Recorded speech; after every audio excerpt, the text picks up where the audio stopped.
Si Benny dan kawanan kambing gunung. Di puncak pegunungan batu yang megah dan berawan, tinggallah sekawanan kambing gunung yang ceria. Pemimpin mereka adalah seekor kambing jantan tua yang bijaksana bernama Kakek Tono. Di antara kawanan itu ada seekor kambing kecil yang paling lincah dan paling ingin tahu, namanya Benny. Benny punya bulu putih bersih dan sepasang tanduk mungil yang baru tumbuh.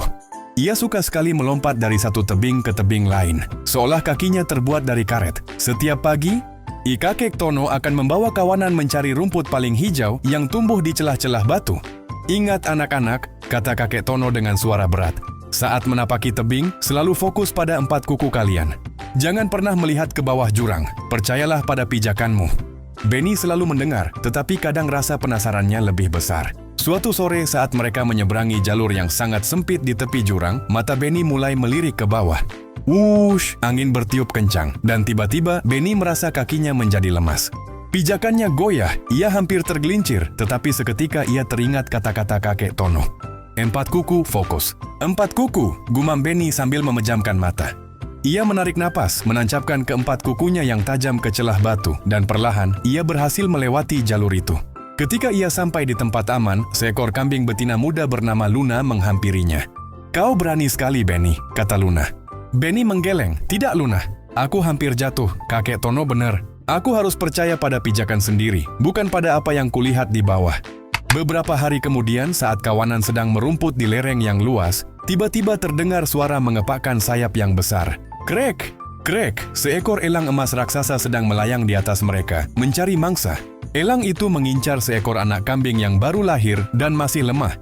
Seluruh kawanan menjadi panik. Kakek Tono dengan cepat berteriak, bentuk lingkaran. Anak-anak di tengah. Semua kambing dewasa segera membentuk dinding tanduk di sekeliling anak-anak kambing. Namun elang emas itu sangat cepat. Ia menukik tajam ke arah lingkaran yang ada sedikit celah.